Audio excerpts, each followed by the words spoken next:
Bueno, 8 de la mañana, 58 minutos. Estamos a 2 minutitos de las 9 de la mañana y la temperatura va en aumento. Tenemos 10 grados a esta hora. Más temprano les decíamos que algunos puntos del país, por ejemplo, Florida, llegó a marcar 2 y 3 grados en el termómetro. Realmente muy fría la madrugada. Y estamos en este 1 de mayo, en este Día de los Trabajadores, hablando de la realidad del trabajo en nuestro país, hablando de cuál será el futuro del trabajo, además, en Uruguay con el subsecretario Nelson Lustanó. Y aprovechamos para retomar el diálogo, Nelson. En la pausa hablábamos de las nuevas modalidades de trabajo que se han instalado o de nueva tecnología. Y la pregunta es, ¿qué tan en detrimento de la mano de obra tradicional que tenemos o que estamos acostumbrados a ver van? Por ejemplo, los automatismos del supermercado, que vas a una góndola de frutas y te pesás la fruta y la verdura, y después cuando vas a pagar esa fruta y verdura que vos mismo pesaste, vas y te la pagás vos mismos en una caja automática. Bueno, el impacto de los automatismos uno de repente, o la población en general lo está viendo por el sector supermercadismo, ¿no? Hablábamos en el corte de que, bueno, el centro mayor no es ese donde se produce la gran pérdida de empleo, sino son en los centros logísticos, donde está el acopio de lo que a uno le van a vender, y eso que demandaba una cantidad impresionante de trabajadores. Allí en los centros logísticos es donde cada vez más se produce tecnología. Pero tecnología que, por ejemplo, puede estudiar el stock cómo debe reponerse, cuándo debe reponerse, cuánto debe de reponerse. Ese es todo trabajo humano que ha ido de alguna manera desapareciendo. Ese es un lugar donde se visualiza. Pero pensemos en algunos otros lugares que genera empleo.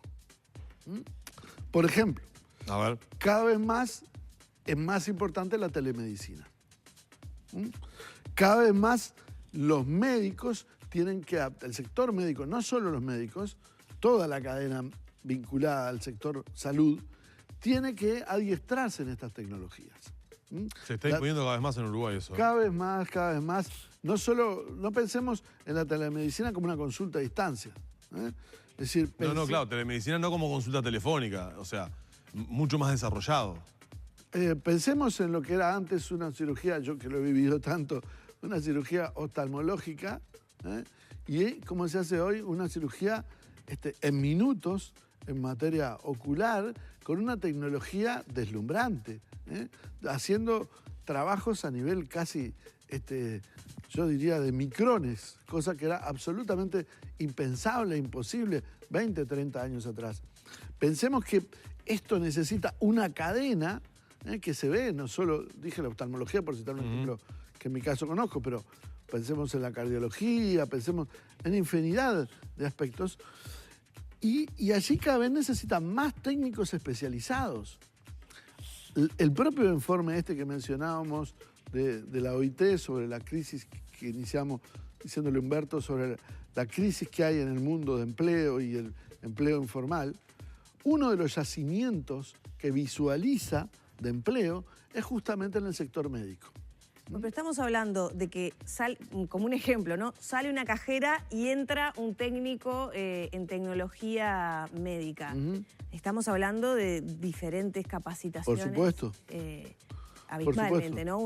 Seguramente requiere años de estudio, de especificidad de formación en una tecnología que no la requiere otro trabajo con menor calificación. Ahí tenemos un problema. Ahí tenemos un problema si miramos ese ejemplo que es el extremo.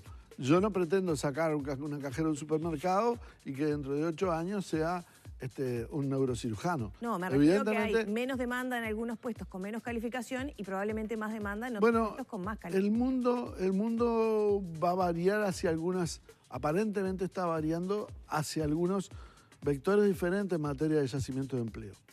Por ejemplo, la longevidad hace que, y el modelo de la familia hace que cada vez haya más necesidad de cuidados, de todo lo vinculado al sistema de cuidados.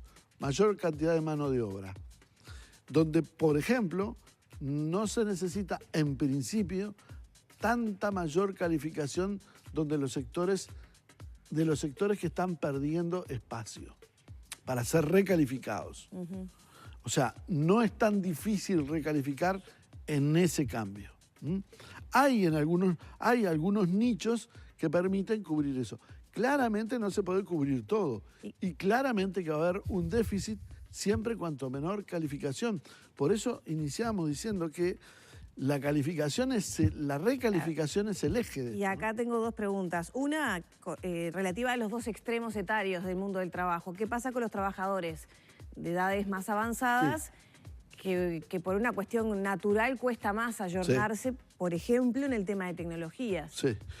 Bueno, eso es lo que significa hoy. El mundo también está estudiado, lo plantea este propio informe. Vamos a un mundo donde como trabajadores vamos a tener que tener una formación continua.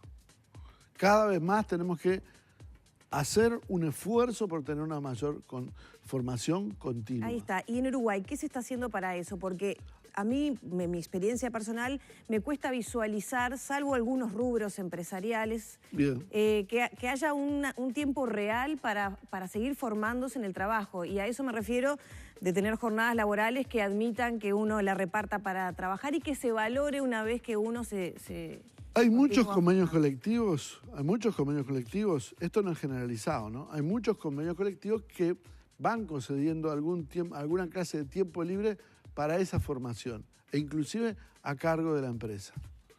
Tenemos también una fuerte acción del INEFOP, que toma trabajadores, generalmente los toma en el desempleo y los recalifica.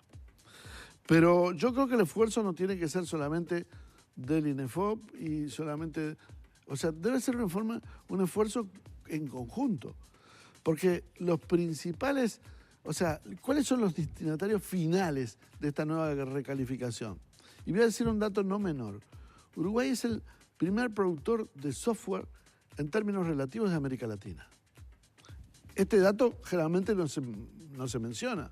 ¿Qué quiere decir? Que población sobre producto, o sea, producto sobre población, somos los que producimos más en este campo. Sí. En un sector donde hay prácticamente desempleo negativo, desempleo cero. Donde la academia no llega a formar con la necesidad. Toda la nueva mano de obra que se genera es absorbida rápidamente por el sector. Exactamente. Entonces, los otros sectores que necesitan de esa mano de obra, no con tanta calificación tan especializada, son los que permiten hacer de colchón para esto, para ir tomando esa diferencia que va quedando. Ojo que, insisto, se produce una brecha, queda siempre una brecha que no va a ser sencillo. Siempre hago el mismo ejemplo. Yo me pregunto, la señora en la revolución industrial, la primera revolución industrial, que estaba frente a su rueca, ¿no? Frente a la máquina de tejido, y decía, ¿y yo qué voy a poder hacer frente a la máquina de vapor? Y sin embargo, el sistema se encargó de que hubiera muchísimos más trabajadores en el mundo y que hubiera innumerables formas de producción textil, hoy hasta con lector óptico, ¿tá? O sea, el mundo se acomoda a esos fenómenos, ¿no? Porque en el fondo, y esto ya es una reflexión filosófica, vivimos en un mundo, por más que nos guste o nos disguste, donde la producción es el tema central y donde el consumo es el tema central. Y no va a ser, el sistema no va a ser el modelo del dragón que se muerde la cola.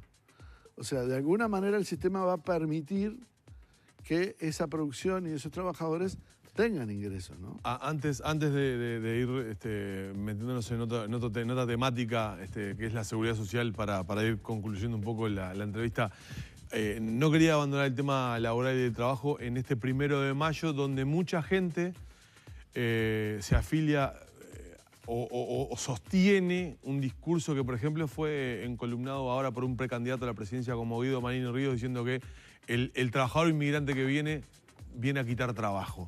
¿Qué respondés cuando escuchás afirmaciones de ese tipo? Bueno, a ver, para empezar, me parece que el discurso choca derechos fundamentales de las personas, derechos humanos fundamentales. Y olvida nuestra propia identidad uruguaya. La mayoría de nosotros o somos nietos o bisnietos de inmigrantes. somos hijos o nietos, o como decía, bisnietos, de italianos, de españoles, de franceses, de gente que vino a buscar un nuevo horizonte. Entonces, a ver, el Uruguay siempre se ha quejado por tener poca cantidad de población. ¿Por qué no recibir a todos estos hermanos latinoamericanos y aún no latinoamericanos que puedan estar viniendo a trabajar en Uruguay?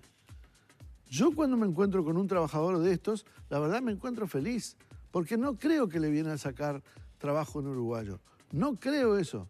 Viene a buscar trabajo como vinieron a buscarlo mis abuelos. Vinieron a buscar un nuevo horizonte. Y como comunidad tenemos que ser tolerantes con eso. En todo caso, debemos prepararnos para estar a la altura de muchos de ellos, que muchos de ellos tienen mejores calificaciones que nosotros. Ese es el gran problema, porque muchas veces no es una resistencia sencilla, ¿no? Es decir, me quedé sin trabajo, no, pero a veces uno ve que es gente que lo trata mejor, que tiene un alto grado de educación, que se nota que tienen cierta idoneidad en el trabajo, y aún gente que que uno preguntando, la mayoría son hasta profesionales universitarios, y están conduciendo un taxímetro, están trabajando como mozos en un restaurante. Ojo que no quiero que esto lo tomen como que hago una discriminación, ¿no? Es decir, por el contrario, me parece muy digno cualquiera que trabaja. Entonces, trabajar frente a otro, para mí es otro trabajador. ¿Desde el ministerio se han encontrado situaciones de vulneración a los derechos de estos trabajadores? De, por ejemplo, trabajar en negro o estar fuera de categorías. El migrante siempre está expuesto a mayores tipos de estos abusos o de estos excesos. En algunos casos se han encontrado algunas situaciones, han sido objeto de la propia prensa. Recuerdan un caso de unos trabajadores bolivianos, por ejemplo, que los habían traído para la industria de la construcción. Pero también encontramos, no le diría diariamente, pero con cierta periodicidad, encontramos situaciones de vulneración de estos derechos. El tema es que es imposible una sociedad donde estamos recibiendo una corriente migratoria que no ocurra esto. Pasa.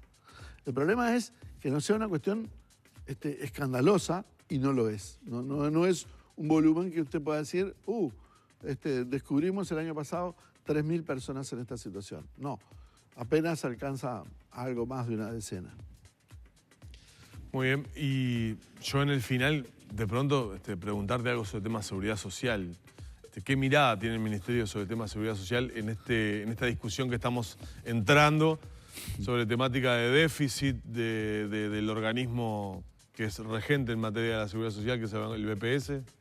Bien, el Ministerio como tal tiene una mirada. Hoy hay que pensar en algunas cosas, me parece a mí. Hay que pensar que necesariamente en el próximo periodo el sistema va a tener que tener un ajuste.